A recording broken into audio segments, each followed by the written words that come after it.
What's one of my favorite stories about the Black Panther Party?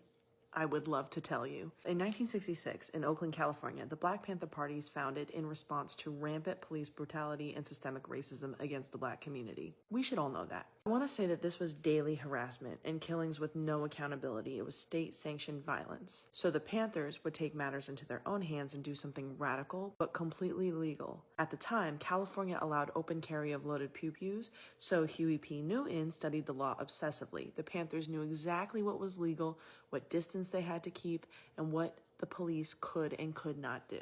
They organized armed citizen patrols with one purpose: to police the police. So when officers stopped a Black person, inevitably, because when you over-police areas looking for problems, you almost always find them, the Panthers would pull over nearby, their weapons would be visible, they were never pointed, they carried law books, and they informed the person being stopped of their rights. And they sent a very clear message to the cops: we're watching you.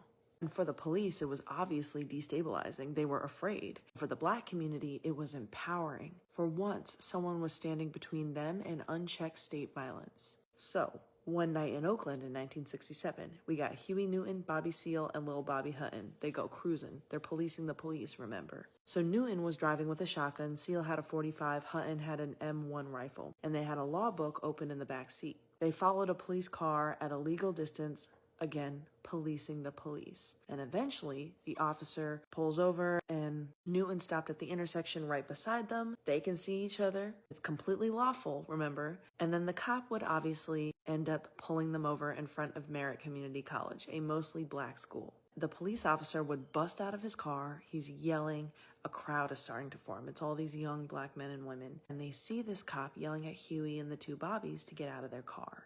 Obviously, they don't comply because they weren't breaking the law and they weren't under arrest, and they knew that they weren't breaking the law. And the cop's just getting frustrated, and so he opens the car door, he sticks his head in and reaches across Huey to grab the barrel of the shotgun.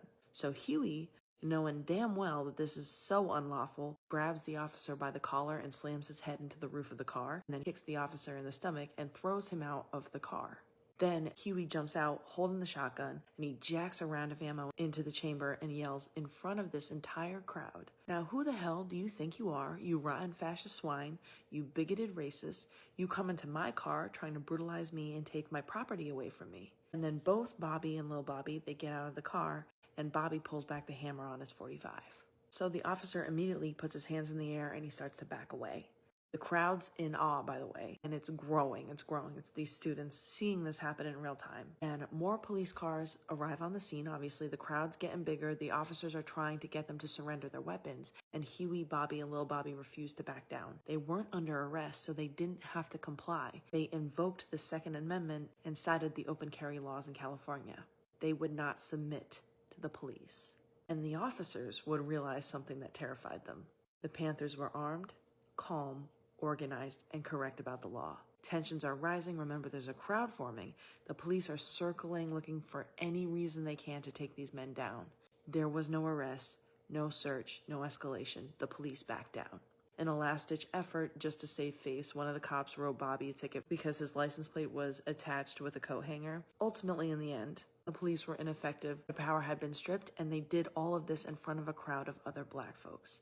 And these armed patrols to police the police, remember, they're why the state would panic. They drew national attention. White lawmakers, law enforcement institutions like the NRA suddenly decided that open carry was too dangerous. So in 1967, the Mulford Act was introduced. The bill banned the public carrying of loaded firearms without a permit, and the NRA supported it. They helped draft it. They advocated for its passage, not because they opposed pew-pews, but they opposed who was carrying them, because they're racist. So when we hear over and over that nothing can be done about these mass unalivings, I just get baffled because historically everyone seemed to be cool with strict pew-pew control when it came to the Panthers. For them, it all came down to being Black and no longer tolerating systemic oppression and state violence from this racist country. And the second they were 10 toes down on that, suddenly we can pass legislation and do something different. When it's Sandy Hook and the children are 6 and 7 years old, that's fine, it's okay, there's nothing we can do, just kind of shrug it off, whatever. But when it's Black people tired of racism, it's a different story.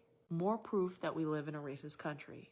Although those of us who actually know history and critically think know that that's true. Until next time, y'all.